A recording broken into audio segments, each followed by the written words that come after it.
할렐루야. 네. 네, 감사합니다.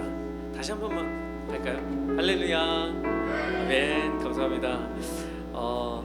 오늘도 굿비전 월십에 나오신 여러분 모두를 주님의 이름으로 환영하고 축복합니다. 우리 다 함께 자리에서 일어나셔서 사도신경으로 우리의 신앙을 고백하겠습니다.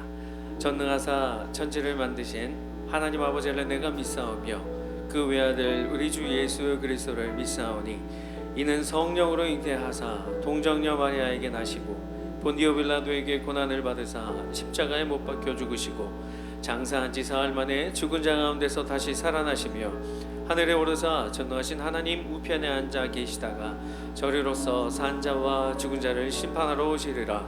성령을 믿사오며 거룩한 공예와 성도와 서로 교통하는 것과 죄를 사하여 주시는 것과 몸이 다시 사는 것과 영원히 사는 것을 믿사옵나이다.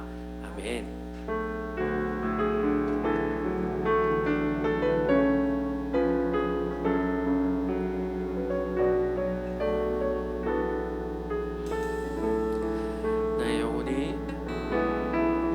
나의 영혼이 잠잠히 하나님만 바라며 나의 구원이 그에게서 나는도다. 나의 영혼아, 나의 영혼아 잠잠히 하나님만 바라라. 나의 소망이 저에게서 나는도다. 오직 주만이 나의 반석 나의 구원이시니. 오직 주만이 나의 산소 내가 요동치 아니하리. 나의 영혼이 간절히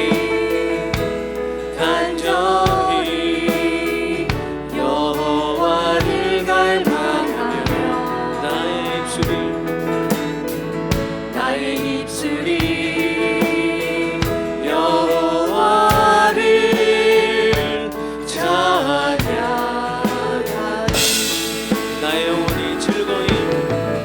나의 영혼이 즐거이 여호와를 따르리니. 나의 평생에 여호와를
주만이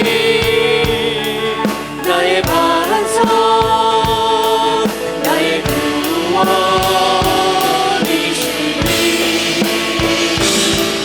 오직 주만이 나의 산소 내가 요동치 아니하리 오직 주만이 나의 반석 나의 구원이시니 오직 주만이 나의 산성 내가 요동치 아니하리 나의 반석 나의 구원 되시어 주시는 주님 앞에 영광의 박수 올려드립니다. 아멘.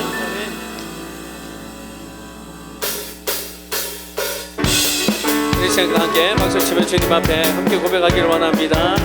내 안에 부어주소서 내 안에 부어주소서 성령의 충만한 기름을 내 안에 충만케 하소서 성령의 기름으로 내 안에 부어주소서 성령의 충만한 기름을 내 안에 충만케 하소서 성령의 기름 내게 기름 가득할 때 내게 기름 가득할 때 주의 복음 전할 수 있네 내게 기름 가득할 때 주의 사랑 높으네 그날에 우리 주님께서 밤중에 찾아오실 때에 기름 준비된 자만이 잔치 자리 들어가네 그날에 우리 주님께서 밤중에 찾아오실 때에 기름 준비된 자만이 잔치 자리 내 안에 부어주소서 내 안에 부어주소서 성령의 충만한 기름 내 안에 충만케 하소서 우리 다시 한번 고백할까요? 내 안에 부어주소서 내 안에 부어주소서 성령의 충만한 기름 내 안에 충만케 하소서 성령의 기름 내게 기름 가득할 때 주의 복음 전할 수 있네 내게 기름 가득할 때 주의 사랑 베푸네 그날에 우리 주님께서 밤중에 찾아오실 때에 기름 준비된 자만이 잔치 자리 드러나네 그날에 우리 주님께서 밤중에 찾아오실 때에 기름 준비된 자만이 잔치 자리를 내게 기름 가득할 때 내게 기름 가득할 때 주의 복음 전할 수 있네 내게 기름 가득할 때 주의 사랑 그날에 우리 주님께서 밤중에 찾아오실 때에 기름 준비된 자만이 잔치 자리 들어가네 그날에 우리 주님께서 밤중에 찾아오실 때에 기름 준비된 자만이 잔치 자리 들어가네 찬양함의 기쁨을 감사함의 평안을 간구함의 하나님 간구하셨네 나의 가장 낮은 마음 나의 가장 낮은 마음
알도록 하셨네.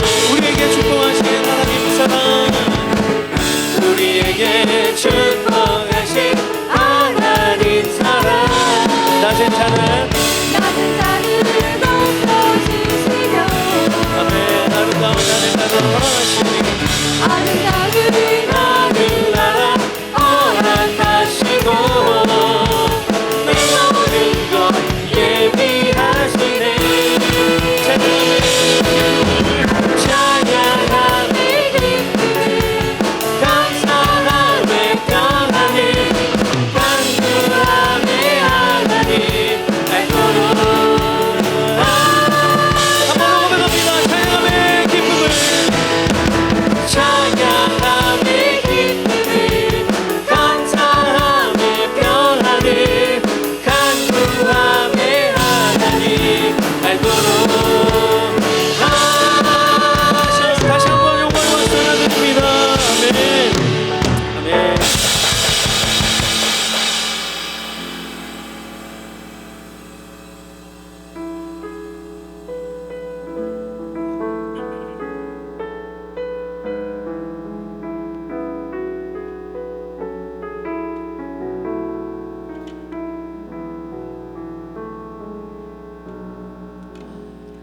따스한 성령님 마음으로 보내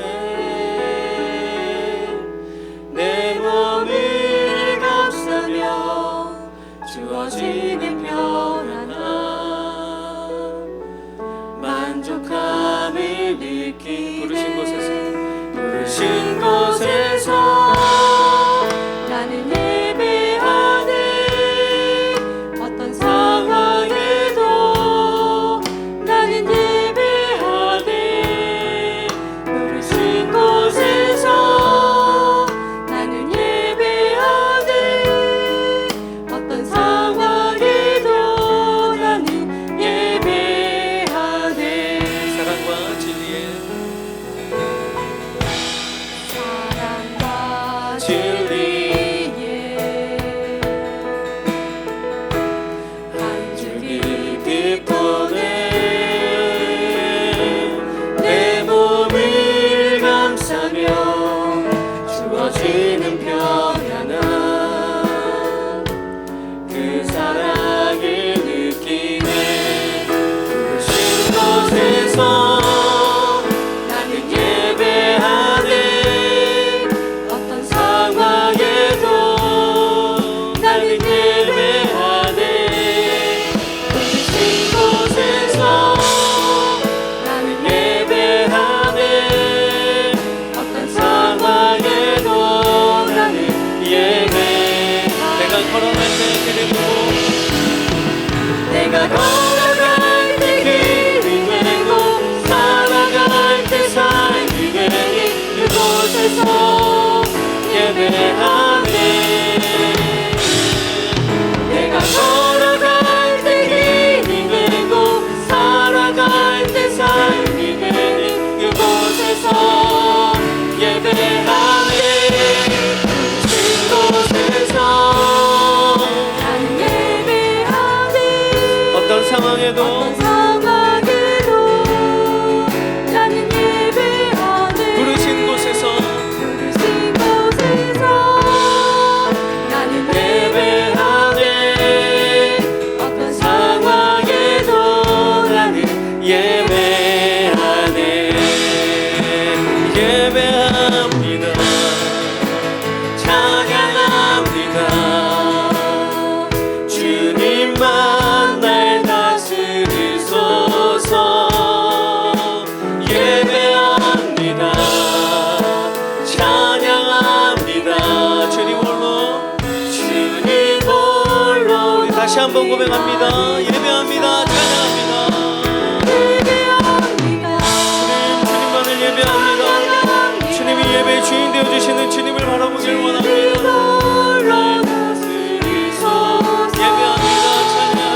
예배합니다. 찬양합니다. 주님 홀로 높이 우리 시간 합심을 주여 기도하기를 원합니다. 하나님 아버지, 오늘도 주님을 예배합니다. 주님을 찬양합니다. 주님을 경배하는 우리 모두와 함께하여 주옵소서. 하나님 아버지, 오늘도 말씀과 찬양의 은혜를 더하여 주시고, 하나님 아버지, 오늘도 예배 가운데 하나님 우리 모두에게 은혜를 허락하여 주옵소서라고 우리 함께 합심하여 기도하겠습니다. 하나님 감사합니다.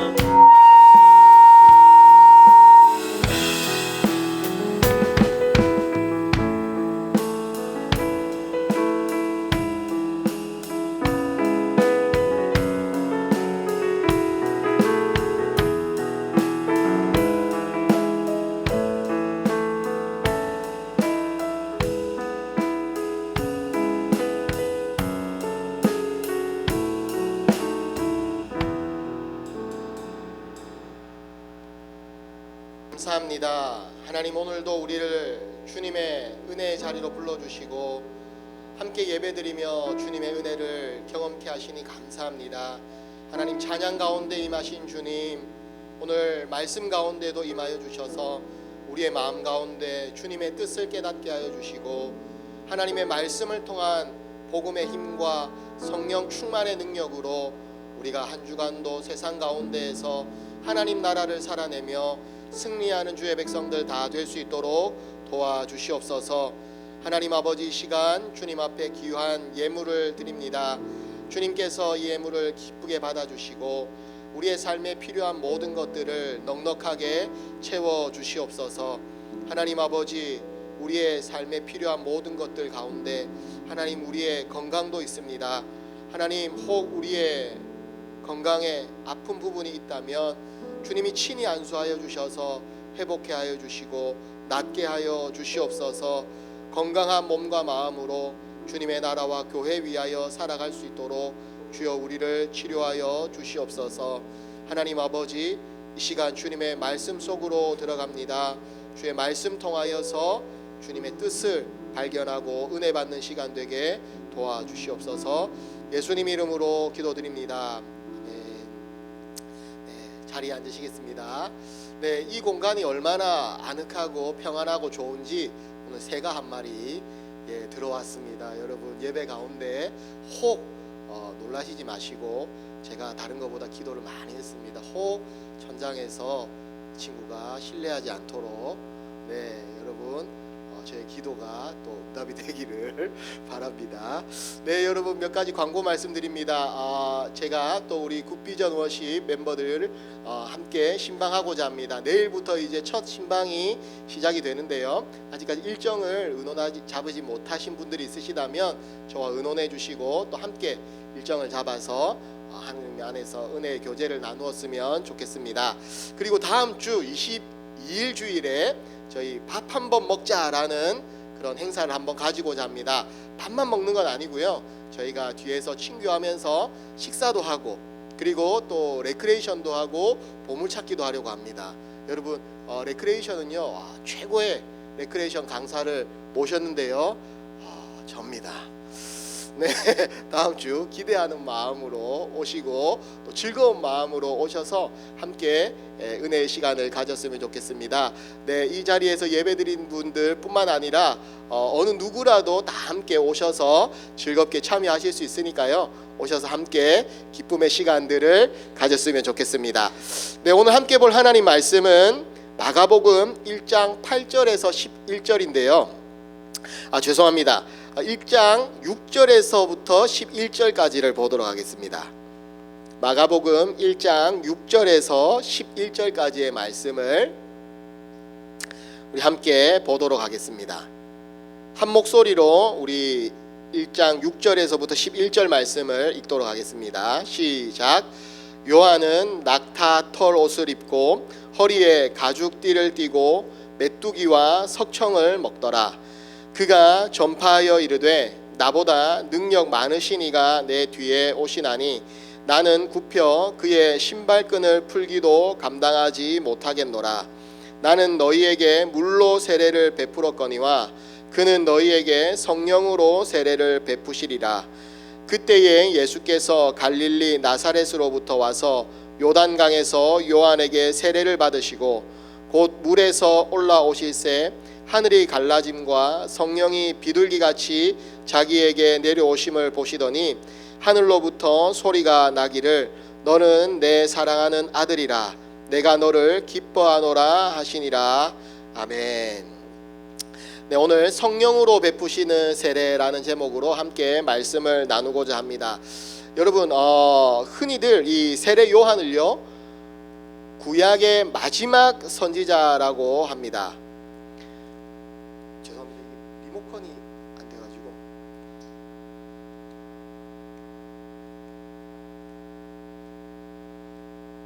예, 흔히들 이 세례 요한을요 구약의 마지막 선지자라고 이야기를 합니다. 세례 요한은 가만히 살펴보시면 사실 예수님보다 6개월 먼저 태어났습니다. 예수님하고 같은 시대를 살았거든요. 그런데 이 세례 요한을 불러서 구약의 마지막 선지자다 이렇게 이야기를 하고 있습니다. 신약 시대 사람 아닌가? 예수님과 동시대 사람인데 왜 그를 구약의 마지막 선지자라고 할까? 이것에 대해서 한번 의문을 가져보신 적이 없습니까? 그 이유는요 단 하나입니다. 지난주 말씀처럼 이 세례 요한은 하나님 나라를 준비하는 사람, 주님 오심을 미리 예비하는 사람이었기 때문에 이 세례 요한을 덜어서 구약의 마지막 선지자다라고 표현을 하는 것입니다. 세례 요한이 주님의 오심을 준비해야 하는 구약의 마지막 선지자라는 이 말씀은요 바로 말라기 말씀에 나옵니다. 구약 성경의 마지막 성경인 말라기서는요 이렇게 끝이 납니다. 말라기 4장 4절 5절 6절 말씀을 함께 한번 읽어보시겠습니다. 시작. 보라, 여호와의 크고 두려운 날이 이르기 전에 내가 선지자 엘리야를 너희에게 보내리니 그가 아버지의 마음을 자녀에게로 돌이키게 하고 자녀들의 마음을 그들의 아버지에게로 돌이키게 하리라. 돌이키지 아니하면 두렵건대 내가 와서 저주로 그 땅을 칠까 하노라 하시니라. 하나님의 이 크고 두려운 날, 하나님의 이 심판의 날이 오기 전에 엘리야가 와서 백성들을 하나님께로 돌이킬 것이다 라고 구약 성경은 제일 마지막에 기록을 하고 있습니다. 이것이 구약 말씀의 마침입니다. 다시 정리하면 이 하나님의 날, 하나님의 나라가 이 땅에 임할 것인데 그 전에 반드시 엘리야가 와서 이스라엘을 돌이키게 하고 그날을 준비하게 할 것이다 라는 이 말씀으로 구약 성경은요 마무리를 짓고 있다라는 것입니다. 그렇다면 왜 엘리야, 굳이 엘리야일까요? 여러 가지 이유가 있겠지만 무엇보다도 이 엘리야는요 죽음을 보지 않고 하나님의 나라로, 하늘나라로 들려 올라간 선지자였습니다. 그래서 사람들은 이 엘리야가 다시 와서 하나님의 나라를 준비할 것이다 라고 믿었습니다. 산채로 하나님께, 산채로 이렇게 말을 하니까 조금 이상한 것 같은데 어감이, 어쨌든 산채로 하나님께 속한 사람이었기 때문에 다시 하나님의 일을 맡을 수 있는 그런 인물로 이 엘리야가 여겨졌던 것입니다. 그런데요 여러분, 이상한 점이 하나 있습니다. 엘리야가 와야 하는데 지금 왜 이 세례 요한 이야기를 하는가라는 것입니다. 이 앞서 얘기한 이 배경을 여러분들이 잘 기억을 하면서 이 말씀을 보시면요, 오늘 본문이 왜 이 세례 요한의 모습을 비교적 자세하게 묘사하고 상세하게 적고 있는지를 알 수가 있습니다. 이 세례 요한에 대해서요 필요 이상으로 예수님이 사역하실 때에는 예수님의 모습에 대해서 상세하게 이야기하지 않습니다. 그런데 이 세례 요한에 대해서는요 상세하게 이야기를 해주고 있습니다. 뭐라고 얘기하느냐? 낙타 털옷을 입고 허리에 가죽띠를 띠고 있었던 이 모습을 설명을 해주고 있습니다. 이 모습을요 그냥 단순하게 받아들이시면 안 됩니다. 듣는 사람들로 하여금 마가는요 한 인물을 떠올리게 하게끔 하기 위해서 이 말을 굳이 일부러 적고 있는 것입니다. 누구일까요 여러분? 엘리야입니다. 엘리야. 마가는요 이 세례 요한의 모습을 통하여서 이렇게 말하고 있는 것입니다. 뭐라고요? 보라, 예언된 엘리야가 왔다. 이제 하나님의 날이 가까워왔다. 바로 마가는 이것을 읽는 독자들에게 분명하게 얘기해 주고 있는 것입니다. 실제로 성경을 보면요, 이 마가가 묘사한 이 요한의 모습은요, 엘리야의 모습과 거의 같다라고 볼 수가 있습니다. 6절에 보시면 이 세례 요한을 더러 낙타 털옷을 입고 허리에 가죽띠를 띠고 메뚜기와 석청을 먹었다라고 묘사를 하고 있습니다. 그런데 열왕기하 1장 말씀을 보면요, 사람들이 엘리야에 대해서 이렇게 묘사를 합니다. 그는 이 털이 많은 사람인데 허리에 가죽띠를 띠었더라, 이렇게 말을 하고 있습니다. 이 설명만 듣고도요, 이 아하시야 왕이 엘리야구나 라는 것을 알았을 정도입니다. 이 엘리야는 굉장히 특징적인 인물이었던 것입니다. 그러니까 마가가 이 세례 요한의 옷차림을 굳이 기록한 이유는요, 분명합니다. 듣는 사람들이 자연스럽게 누구를 떠올리도록요? 엘리야를 떠올리도록 굳이 이 설명을 이야기를 해주고 있는 것입니다. 물론 이 세례 요한은요, 털이 많았던 이 엘리야와는 다르게 낙타 털옷을 입고 있었습니다. 하지만 이 세례 요한을 볼 때 사람들은 누구를 떠올리겠습니까? 바로 엘리야를 떠올리는 것입니다. 세례 요한은요, 바로 엘리야였던 것입니다. 예수님도 이 세례 요한을 말라기에서 말씀한 엘리야라고 복음서에서 밝히고 계십니다. 그러면 어째서 이 세례 요한이 예언된 이 엘리야인 것이 중요할까요? 세례 요한은요, 이 예언된 엘리야라는 것이 중요했습니다. 왜냐하면 이 말라기 말씀을 연결해서 그의 말과 그의 사역을 통해서 주님 오심이 준비되어야 했기 때문입니다. 예수님은 이런 세례 요한을 구약 선지자 중에 마지막 선지자다라고 말씀을 하셨습니다.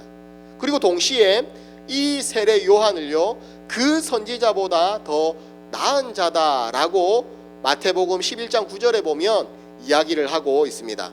여러분, 우리 마태복음 11장 9절 말씀을 현대인의 성경으로 한번 읽어보도록 하겠습니다. 시작. 그러면 너희가 어째서 나갔느냐? 예언자를 보려고 나갔느냐? 사실 요한은 예언자보다 더 훌륭하다. 요한은요, 마지막 구약의 선지자로서 가장 위대한 구약의 선지자다라고 예수님께서는 지금 말씀을 하고 있습니다. 아니, 구약 성경에 보면 위대한 선지자들이 많이 있지 않습니까? 엘리야를 비롯하여서 이사야, 예레미야, 많은 훌륭하고 대단한 선지자들이, 위대한 선지자들이 있습니다. 그런데 이 세례 요한을 보고 가장 위대한 선지자다라고 예수님께서는 말씀을 하고 있습니다. 왜 그러냐 하면 구약의 다른 선지자들은요, 멀리서 오실 주님을 봅니다. 멀리서 오실 주님을 보고 기뻐하며 그분의 오심에 대해서 이야기를 했습니다. 하지만 세례 요한은 어떻습니까? 이 땅에 오신 하나님의 아들을요, 직접 보았습니다. 직접 보고 그분을 나는 힘들매도 감당하지 못할 정도로 위대하신 분이다라고 증언하였고, 또 몸소 주님이 오실 길을 예비하였기 때문에 이 세례 요한에 대하여서 예수님께서는 구약의 가장 위대한 선지자다라고 이야기를 하고 있습니다. 물론 세례 요한이요, 대단한 것이 아니라 세례 요한에게 맡겨진 사명이 위대했기 때문에 예수님께서는 이 세례 요한을 구약의 가장 위대한 선지자다라고 말씀하시는 것입니다. 예수님을 증언하고 예수님을 보게 하고 예수님이 오시는 길을 준비하는 것, 그 위대한 사명으로 인하여서 이 세례 요한은 구약의 그 어느 선지자보다도 더 위대한 선지자라고 예수님께서는 말씀을 하고 있는 것입니다. 사랑하는 여러분, 세례 요한처럼요, 사명이 존귀하면 그 사람이 존귀해집니다. 그 존재 자체로 존귀한 것이 사람입니다. 그렇지만 그가 맡은 사명은요, 더욱더 그 사람을 존귀하게 세우고 그 존귀함을 더욱더 드러내고 있는 것입니다. 존귀한 사람은요, 존귀한 일과 분리되지 않는다라는 것입니다. 항상 자신의 존귀함을 자신이 행하는 그 일들로 인하여서 드러내고 보여주는 것입니다. 사랑하는 여러분, 여러분들은 존귀한 자이심을 믿으십니까? 왜 이렇게 목소리가 작으세요? 여러분들은 존귀한 자이심을 믿으십니까? 아멘. 저와 여러분들 모두가 다 존귀한 자임을 믿습니다. 누군가 저를 쳐다볼 때 별 볼 일 없고 연약하고 참 별것 아닌 것처럼 볼 수 있겠지만 저는요 하나님 앞에서 존귀한 자입니다. 여러분들도 마찬가지입니다. 여러분들 모두가 내가 이 세상에서 뭔가 두드러지는 모습이 없기 때문에 나를 낮춰서 겸손하게 생각하고 볼지 모르겠지만 주님은 분명하게 얘기하십니다. 우리는 존귀한 사람들입니다. 주님은요 우리를 세상의 빛이라고 이야기하시고 세상의 소금이라고 선언을 하고 있습니다. 명령이 아닙니다. 여러분, 빛이 되어라, 소금이 되어라 라고 말씀하시는 게 아닙니다. 빛이다, 소금이다 라고 선언하고 계시는 것입니다. 주님은 저와 여러분들이요 빛과 소금이 되려고 노력하라고 말씀하시는 것이 아닙니다. 여러분, 이미 우리는 빛과 소금이 되었습니다.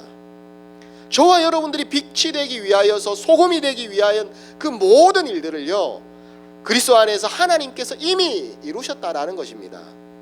우리는 그저 존귀한 자로서의 정체성을 받아들이면 되는 것입니다. 존귀한 자로서의 정체성을 그저 믿고 붙잡으면 되는 것입니다. 빛과 소금 그 자체로서 빛을 비추고요 맛을 내게 하면서 살아가는 것, 그것이 바로 우리의 사명이라는 것입니다.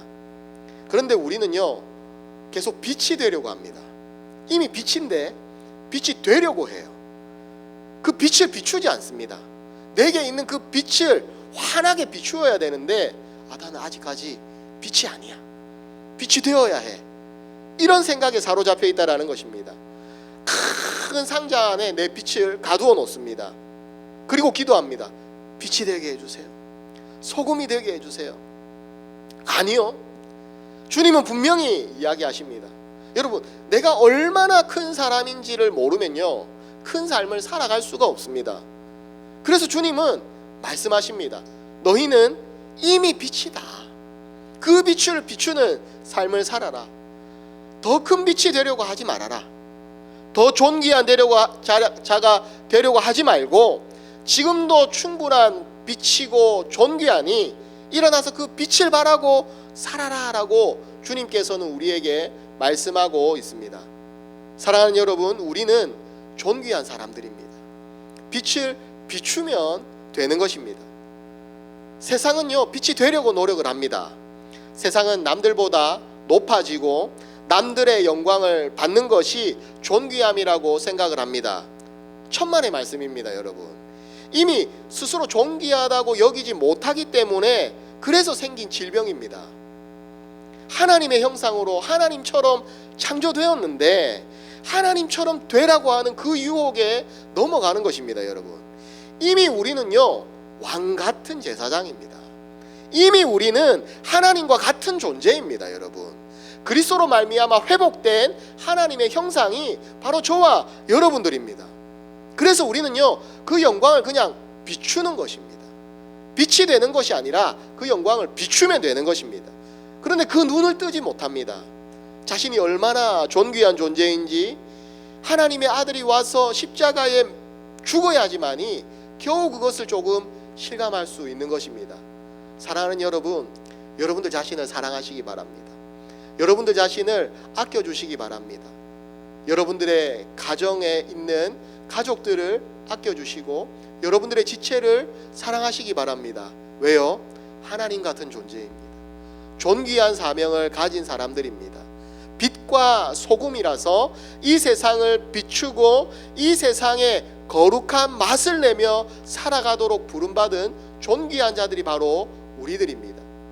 세례 요한이 그의 사명 때문에 존귀한 자고 위대한 구약의 선지자였다면 우리는 세례 요한보다도 더 큰 자라고 예수님께서는 말씀하고 있습니다.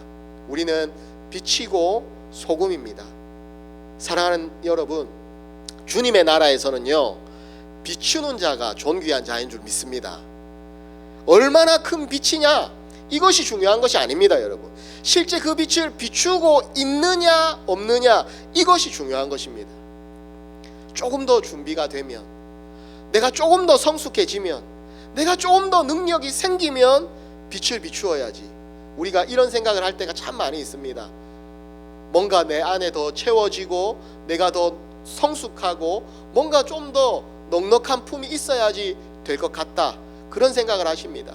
하지만 아닙니다, 여러분. 이미 그리스도를 구주로 영접한 그 순간 하나님께서는 우리를 치유하시고 주님 같은 존재로 세워주셨습니다. 우리는 세상에 빛인 줄 믿습니다. 존귀해지려고 노력하면서 이미 주어진 그 존귀함을 쓰지 않는다면 그것처럼 안타까운 일은 없을 것입니다. 사랑하는 여러분, 우리 안에 있는 이 존귀함을 세상에 드러내며 살아가는 저와 여러분들이 되었으면 좋겠습니다. 존귀한 자로 살아냅시다. 왕자가요, 여러분, 길에서 구걸을 하며 살아간다면 이거 굉장히 이상하고 우스운 일 아니겠습니까? 그는 이미 왕자입니다. 문제는요, 신분이 아니라 자신의 정체성을 모르고 있는 것입니다. 자기가 왕자라는 것을 알면 구걸을 할 것이 아니라 자기가 갖고 있는 것을 나누고 누리며 살아갈 수 있는 것입니다. 사랑하는 여러분, 우리는 존귀한 자입니다. 하나님의 자녀된 주님과 같은 존재들인 줄 믿습니다. 그렇기 때문에 여러분, 우리가 세상의 인정에 목매고 비교하고 질투하며 살아간다면은 그건 우리의 신분에 어울리는 모습이 아니라는 것입니다. 사랑하는 여러분, 같이 한번 따라해 볼까요? 나는 존귀한 사람입니다. 나를 사랑합니다. 맞습니다, 여러분. 우리가 존귀한 자라는 것을 늘 기억하며 살아갑시다.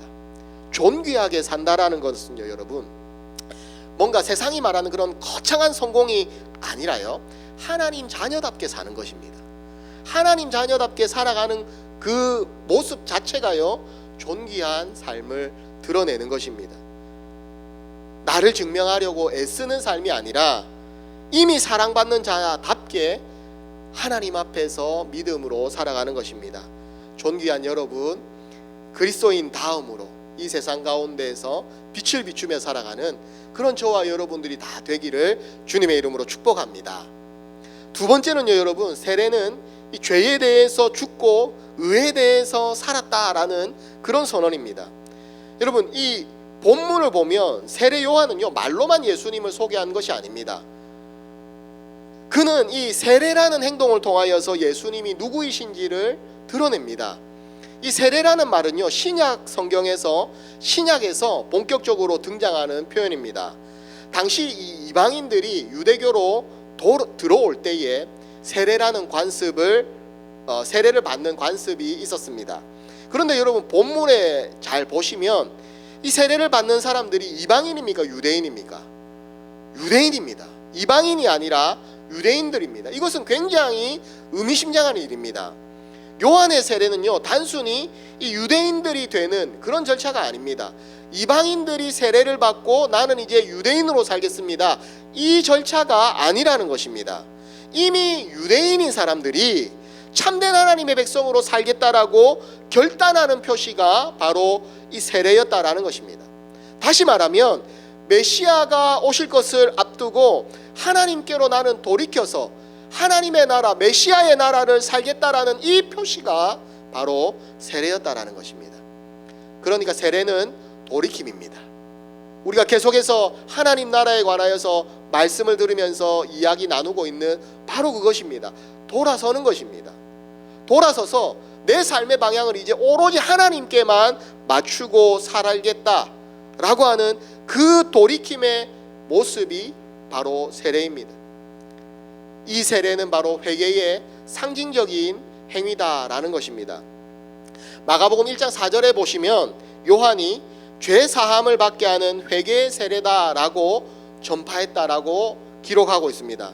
그런데 여러분, 여기서 죄를 사하는 것은요, 세례가 아닙니다. 우리가 성경을 읽을 때 주의 깊게 읽어야 할 필요가 있습니다. 죄를 사하는 것은요, 이 세례 자체가 아니라 바로 회개입니다. 이스라엘 백성들은 이미 이 속죄 제사를 통하여서 죄 사함을 받는 그런 체계 안에 있습니다. 성전도 있었고 제사도 여전히 지금 드려지고 있습니다. 죄 사함은 오로지 피 흘림을 통하여서 이루어졌습니다. 따라서 이 요한의 세례는요, 죄를 직접 씻는 그런 의식이 아니었습니다. 세례를 받는다고 해서 죄가 뭔가 자동으로 용서되는 것, 우리가 이런 개념으로 생각하기 쉬운데요, 그게 아니라는 것입니다. 세례는요, 하나님의 은혜로 이미 용서받은 백성들이 이제 과거의 삶을 끝을 내고 하나님을 믿는 이 믿음의 삶으로 하나님께로 방향을 전환하겠다라는 그 결단의 선언이 바로 세례였다라는 것입니다. 말하자면 이제 세례는요, 나는 이제 예전처럼 살지 않겠습니다.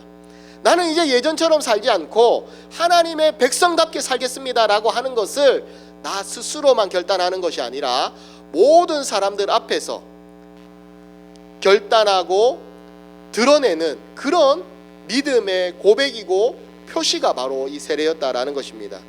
오늘 우리가 받는 세례도요, 같은 의미를 담고 있습니다. 여러분들 물 세례를 받으셨죠? 그 세례는요, 바로 하나님께로 돌이키겠다라고 하는 그 고백입니다. 나를 용서하시고 구원하신 그 하나님의 사랑을 이제는 내가 뜨겁게 믿고 이제 하나님 백성으로 살겠습니다라고 하는 그 결단을 여러분 혼자만 하는 게 아니라 모든 사람들 앞에서 내가 그 삶을 살겠노라고 결단하는 것입니다. 세례는 죄를 용서받기 위한 그런 의식이 아닙니다. 이미 하나님의 은혜로 용서받았음을 믿고 그 믿음을 내가 드러내는 사람입니다 라는 그 표시입니다. 단순히 몇 가지 죄를 씻겠다는 것이 아닙니다. 내 삶의 방향 전체가 하나님께로 돌아섰습니다. 나는 하나님께 속한 사람입니다. 이것입니다. 요한의 세례도 바로 이 의미를 담고 있는 것입니다. 그러나 그보다 더 본질적이고 중요한 세례의 의미가 그리스도인들에게는 하나 더 남아 있습니다. 같은 물 세례지만요, 이 요한의 세례는 담을 수 없는 의미가 예수님의 세례와 이 성령의 세례 가운데 담겨 있습니다. 그래서 요한은 구약의 사람입니다. 성경이 강조하는 가장 중요한 세례의 의미가 무엇이냐? 사도 바울이 증언하는 대로 그리스도의 죽음과 부활에 참여하는 것입니다. 그리스도와의 연합을 의미하는 것이 바로 세례라는 것입니다. 그러니까 이 세례는요, 가장 중요한 것이 내가 그리스도와 하나가 되는 것입니다. 여러분, 이것이 가장 중요한 일입니다. 로마서 6장인데 우리 함께 한번 읽어보겠습니다. 로마서 6장 3절과 4절의 말씀을 한 목소리로 읽어보겠습니다. 시작. 무릇 그리스도 예수와 합하여 세례를 받은 우리는 그의 죽으심과 합하여 세례를 받은 줄을 알지 못하느냐? 무릇 그러므로 우리가 그의 죽으심과 합하여 세례를 받음으로 그와 함께 장사되었나니 이는 아버지의 영광으로 말미암아 그리스도를 죽은 자 가운데서 살리심과 같이 우리로 또한 새 생명 가운데서 행하게 하려 함이라.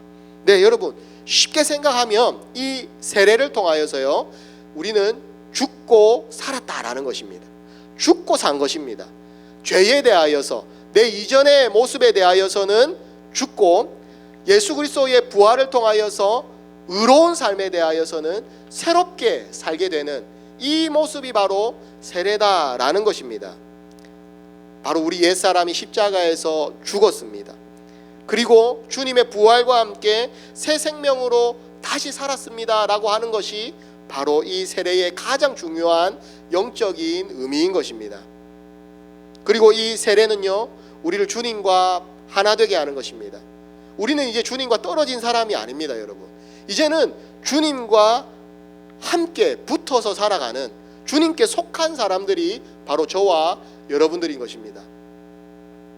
또한 주님과 하나 되었다라는 것은요, 여러분, 주님의 몸인 교회와도 한 몸이 되었다라는 뜻입니다. 그래서 우리는 혼자가 아닙니다. 여러분, 같은 생명을 나누는 공동체의 한 지체로서 살아가게 되는 것입니다. 우리 안에 있는 이 귀한 은혜가 바로 이 교회 안에서 함께 누려지게 되는 것입니다. 그래서 초대 교회에서는요, 이 세례가 단순한 의식이 아니었습니다. 여러분, 거듭남의 사건으로서 굉장히 진지하게 임하여 행해졌습니다. 그 당시에는 그냥 간단한 물 세례 정도가 아니라 침례였습니다. 완전히 물에 잠기면서 내가 죄에 대하여서는 죽고 또 물속을 빠져나오면서 내가 의에 대해서는 살았다 라는 것을 성부와 성자와 성령의 이름으로 3번이나 하면서 완전히 나는 죄에 대하여서 죽고 의에 대해서 살았다라는 것을 확증하는, 그러므로 내가 주님과 하나 되었다라는 것을 보여주는 의식이 바로 이 세례였습니다. 그래서 여러분, 이 세례라는 것은요, 정말 우리에게 너무나도 뜻깊고 주님과 하나 되는 그런 영적 의미가 담겨 있는 것입니다. 이것은 단순히 신분이 바뀌는 문제가 아닙니다. 과거의 삶과 단절하는 것입니다. 이제 예전의 나의 모습은 없습니다.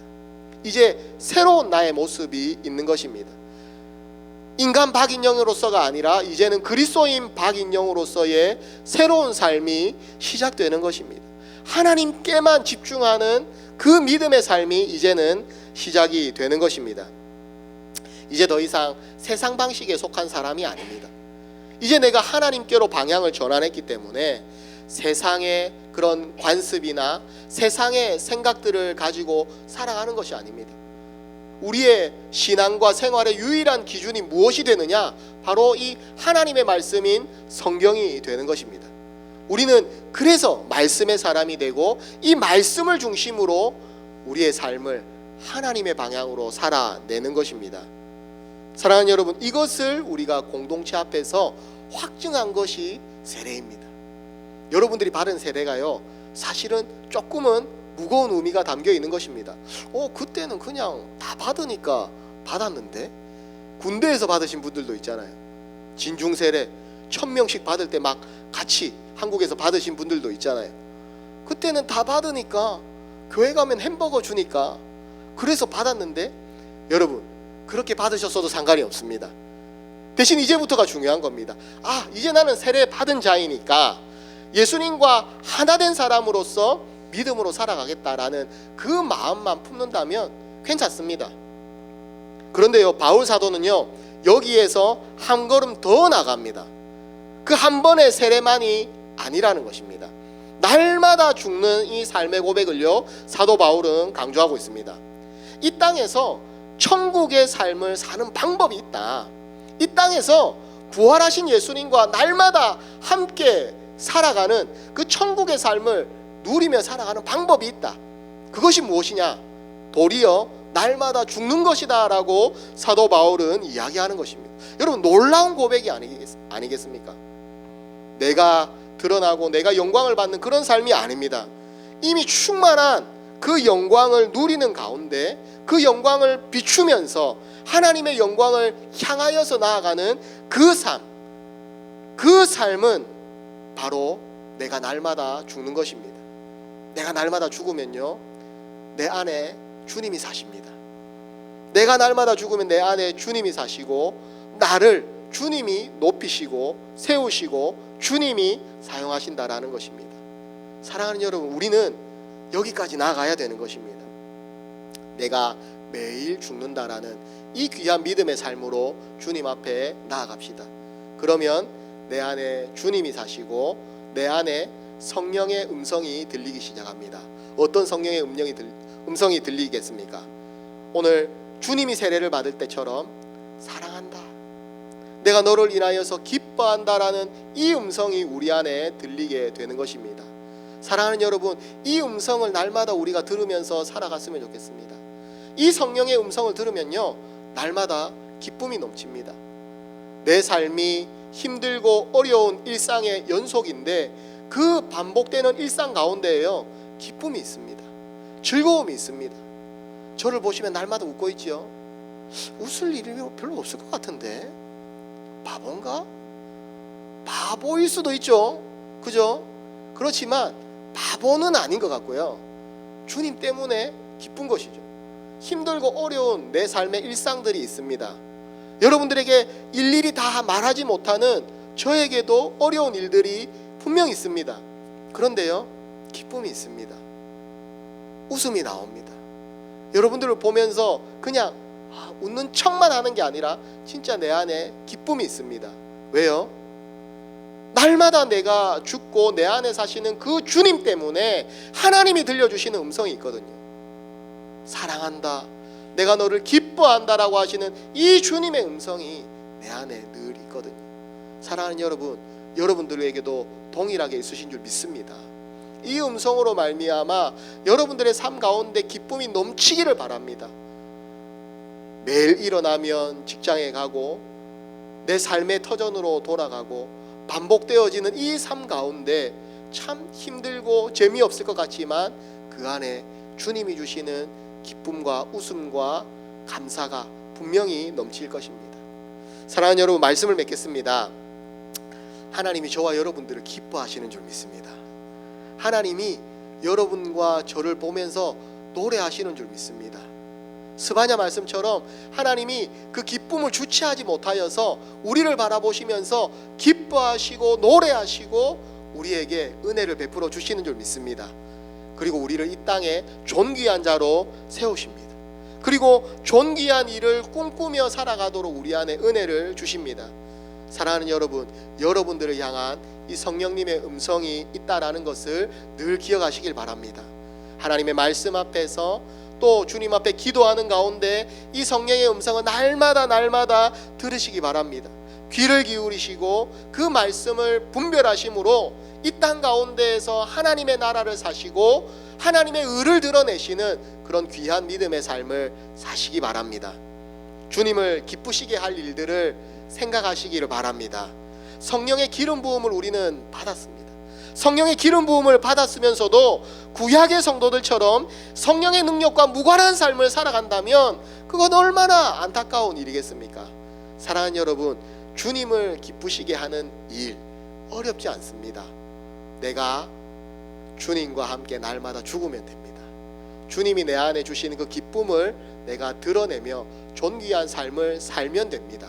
그러면 여러분들의 모습을 보고 사람들이 이상하게 쳐다볼 겁니다. 왜 웃지? 뭐가 있지? 도대체 저 사람 뭐지? 그 안에 바로 하나님을 발견하게 될 겁니다. 여러분, 요즘 전도지를 나눠주면 이단 취급받을 수 있습니다. 그래서 전도지 나눠주는 게요 굉장히 조심스럽습니다. 오히려 전도지를 나눠주는 게 전도의 방해가 되기도 합니다. 그럼 여러분, 우린 전도하지 말아야 될까요? 아니요. 여러분들의 삶이 전도지가 되면 됩니다. 여러분들이 존귀한 삶을 드러내면 됩니다. 성령의 능력으로 살아내면 됩니다. 그러면 사람들이 분명히 바라볼 것입니다. 그 안에 있는 하나님의 모습을, 존귀한 일들을 바라볼 것입니다. 사랑하는 여러분, 우리의 삶을 사로잡으시는 그 성령의 충만함을 늘 붙들고 하늘의 것을 구하며 살아갑시다. 나는 죽고 하나님의 의가 드러나는 그런 삶을 살아가는 순간 우리는 매 순간 우리의 귀에 주님의 음성이 들릴 것입니다. 내 사랑하는 아들아, 내 사랑하는 딸아, 내가 너를 기뻐하노라. 내가 너를 기뻐하노라. 이 하나님의 음성을 매 순간 들으며 살아가는 저와 여러분들이 다 되시기를 주님의 이름으로 축복합니다. 기도하겠습니다. 사랑하는 하나님 아버지, 감사합니다. 오늘 주신 이 말씀을 하나님 우리의 마음에 새기며 믿음으로 살아갈 수 있도록 도와주시옵소서. 하나님, 우리는 존귀한 자임을 믿습니다. 주님이 우리를 존귀한 자로 부르셨고 이 세상을 비추는 빛으로 부르신 줄 믿습니다. 그렇기에 하나님, 존귀한 삶을 살겠습니다. 내 힘으로 되지 않습니다.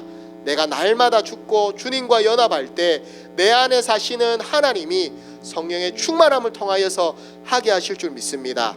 주님, 은혜 베풀어 주시고 이 삶을 살아갈 수 있도록 하늘의 힘을 더하여 주시옵소서. 예수님의 이름으로 기도드립니다. 아멘. 네, 여러분, 우리 함께 찬양하며 말씀을 되새기고 믿음의 결단하기를 바랍니다.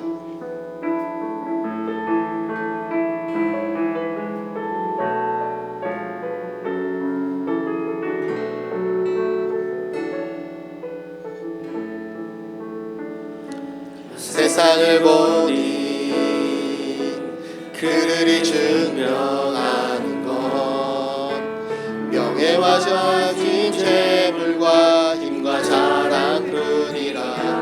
헛되고 헛된 험한 것을 위하여 가장 귀한 주를 부인하리라. 주님을 믿고 주 안에 살아가는 것 얼마나 복된 일인지 증량할 수 없으니 주님을 알고 그 안에 자라가는 것 가자. 주를 경하리라. 하늘의 것을 구하게 하소서. 영원한 것을 놓치지 않으리. 주님의 말씀 내 삶의 능력 되시니 나 주를 힘입어 그의 뜻 이루리. 내가 속한 곳 거룩해 하소서. 주님의 마음 놓치지 않으리. 주님의 세대 믿음이 여갈 증인이 되어 거룩한 주의 나라 세워가리. 다시 한번 찬양합시다. 세상을 보니 그들이 증명하는 것 명예와 가진 재물과 힘과 자랑뿐이라. 헛되고 헛된 허망한 것을 위하여 가장 귀한 주를 부인하리라. 주님을 믿고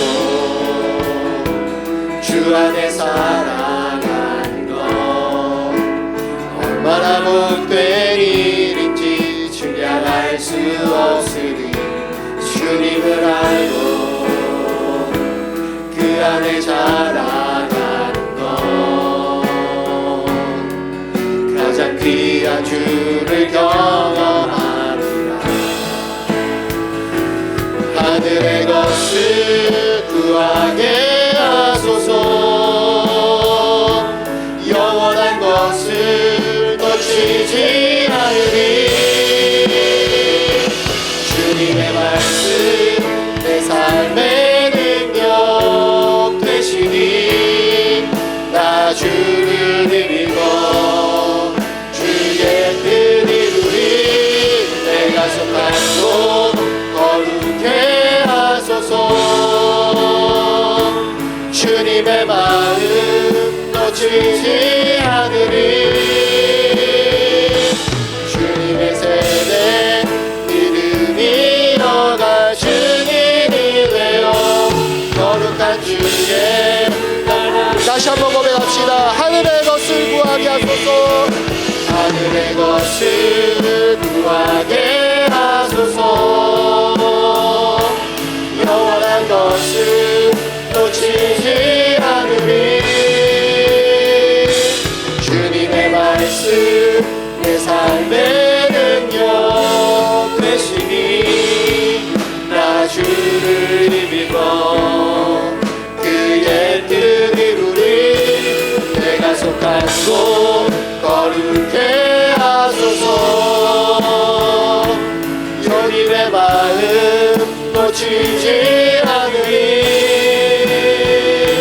주님의 세대 믿음이 여갈 증인이 되어 거룩한 주의 나라 세워가리. 사랑하는 여러분, 우리 이 시간 함께 한번 기도합시다.